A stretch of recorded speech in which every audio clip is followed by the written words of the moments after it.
வணக்கம். Root kennel therapy, அதாவது பல் வேர் சிகிச்சை. இது பண்ணிட்டு இருக்கிற பேஷண்ட்ஸ் ஃபாலோ பண்ண வேண்டிய இன்ஸ்ட்ரக்ஷன்ஸ் என்னென்ன, அதை பற்றி தான் நம்ம இந்த வீடியோவில் பார்க்க போகிறோம். I am doctor Indumathi, Malar dental clinic, Coimbatore.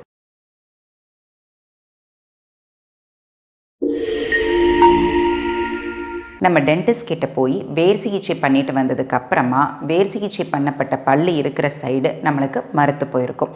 அந்த மரமரப்பு நமக்கு சரியாகிறதுக்கு ஒரு 2 மணி நேரம் வரைக்குமே ஆகலாம். அது வரைக்கும் அந்த பக்கம் எதையும் நம்ம மென்று சாப்பிட்றத கொஞ்சம் அவாய்ட் பண்ணிக்கணும். அப்படி இல்லைன்னா நம்ம சாப்பிடும் பொழுது நம்ம கன்னத்தை கடிச்சிக்கிறதுக்கான வாய்ப்புகள் அதிகம். மரத்து போனது சரியானதுக்கு அப்புறமா வேர் சிகிச்சை பண்ணப்பட்ட பல்லில் மைல்டாக வலி வரலாம். அது நார்மல் தாங்க.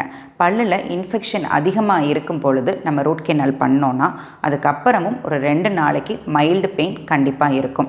அந்த இன்ஃபெக்ஷன் சரியாகிறதுக்காகவும் வலி இல்லாமல் இருக்கிறதுக்காகவும் தான் டாக்டர் நம்மளுக்கு மெடிசின்ஸ் கொடுக்குறாங்க.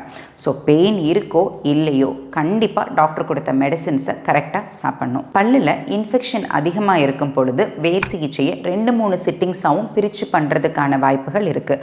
அந்த மாதிரி இருந்ததுன்னா கரெக்டாக அப்பாயின்மெண்ட்ஸை ஃபாலோ பண்ணணும். அடுத்ததாக வேர் சிகிச்சை பண்ணப்பட்ட பல்லில் ஸ்ட்ரென்த் ரொம்பவே கம்மியாக இருக்கும். நம்ம அந்த பல்லுக்கு ஒரு க்ரௌன் போட்டு அதை ஸ்ட்ரென்தன் பண்ணுற வரைக்கும் அந்த பல்லில் அழுத்தம் கொடுத்து எதையுமே கடித்து சாப்பிடக்கூடாது. அந்த மாதிரி நம்ம கடித்தோன்னா அந்த பல்லோட மேல் பகுதி உடஞ்சி போகிறதுக்கு வாய்ப்பு இருக்குது. அப்படி உடஞ்சிருச்சுன்னா அதுக்கப்புறமா அந்த பல்லை காப்பாற்றுறதோ இல்லை அதுக்கு மேலே க்ரௌன் போடுறதோ ரொம்பவே கஷ்டமாக இருக்கும். ஸோ பல்லுக்கு வேர் சிகிச்சை பண்ணுறதுல ஆரம்பித்து அந்த பல்லுக்கு மேலே க்ரௌன் போட்டு அதை முழுசாக காப்பாற்றுற வரைக்கும் ஒரு 3 to 4 அப்பாயின்மெண்ட்ஸ் தேவைப்படும். அப்பாயின்மெண்ட்ஸை கரெக்டாக ஃபாலோ பண்ணணும். டாக்டர் கொடுக்குற மெடிசின்ஸை கரெக்டாக சாப்பிட்ணும். வேர் சிகிச்சை பண்ணிகிட்டு இருக்கிற பல்லையும் நம்ம ப்ராப்பராக ப்ரஷ் பண்ணி க்ளீனாக மெயின்டைன் பண்ணணும். தேங்க்யூ.